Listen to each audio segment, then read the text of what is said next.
Today I'm going to show you guys a great and fun way to really open up the fretboard visually so you can stay grounded and actually know where you are at all times. So all we're going to do is pick a key center and improvise over that key center. So let's say we do this in the key of E. I'm just going to think about the E major scale. And you can limit this down if you'd like to different positions of the guitar, but let's say we're just working with the whole neck. And anything goes, I can hit any note in the E major scale. I'm just trying to play things that sound good. Now here's the exercise. Instead of just sticking to single notes from the scale, I'm going to harmonize my chord tones of E major with triads. So what does that mean? Every time I land on an E, a G sharp, or a B, I'm going to play a triad underneath it. And why those three notes? Well, if you think about an E major chord, it's built up of the 1, the 3, and the 5, or the first, third, and fifth note of the major scale, which in the key of E is E, G sharp, and B. So those notes are called my chord tones. They're already inside of the chord. They're inside of an E major chord. And if you put those three notes together, it builds a triad. So instead of just going up the scale like this, on my roots, my thirds, and my fifths, I'm going to hit a triad. So it might look like this.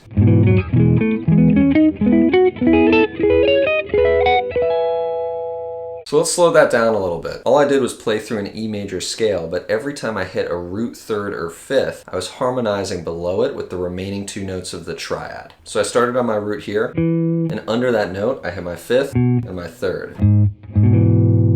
Now you'll notice I'm keeping my melody note on top as the highest note, right? So that root, I want that to be the highest note. Because to our ears in a chord, whatever the highest note in pitch is, that, for whatever reason, rings out as the melody to us. Like the melody of this chord sounds like this. The melody of this chord sounds like this. The melody of this sounds like this. Right? Whatever the highest note is sounds like the melody note. So since my root is a chord tone, I have a triad here. 2, that's not a chord tone, but when I get to my 3, that is a chord tone, right? Root, 3, and 5. So here I'm filling underneath that note with another triad. Here's the 5th, root, and 3rd. Now the 4, that's not a chord tone, so I'm going to get to my 5. That is a chord tone. Here's root, 3, 5, filling that in with the triad. 6, 7, both not chord tones. Get to my root again. There's another triad, right? 3, 5, 1. Root, 2, not a chord tone. When I get to my 3rd, that is a chord tone. So I'm filling it underneath with the root and the 5th. 4, not a chord tone. 5, chord tone. There's another triad. Another triad.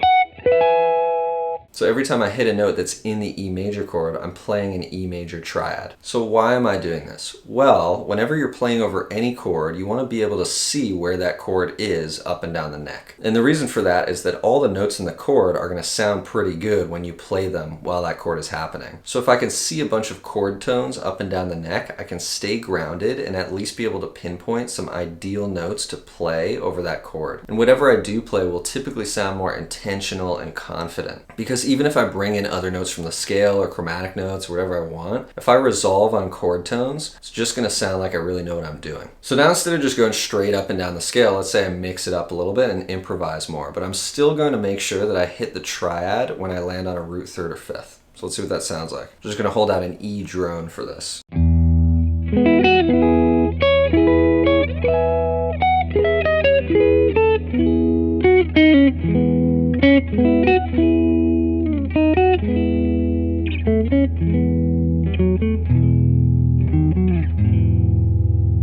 So not only is this helping me see those chord tones wherever I end up on the neck, but it's also helping me come up with more melodic phrases because they're resolving nicely on those chord tones. So the next step from here is you can actually harmonize the other notes that aren't your chord tones of E major, but you can harmonize those other notes with other triads from the scale. And this is where you can kind of pick and choose whatever you like the sound of, but typically the other triads that sound pretty good are like the 4 chord, the 5 chord, and the 2 chord. In E, that would mean like A, B, and F sharp minor.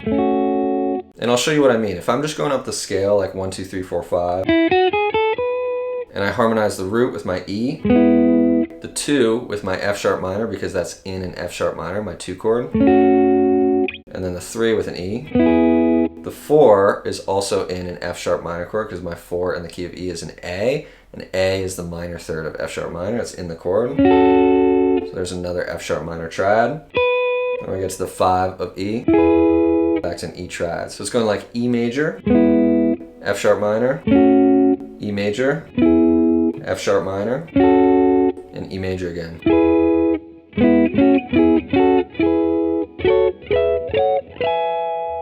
So it's cool because it brings in a little tension resolution into that phrase. There's more movement going on there. So I'll show you an example of what it might look like if I bring in other triads, like the 4 chord, the 5 chord, and the 2 chord in this case.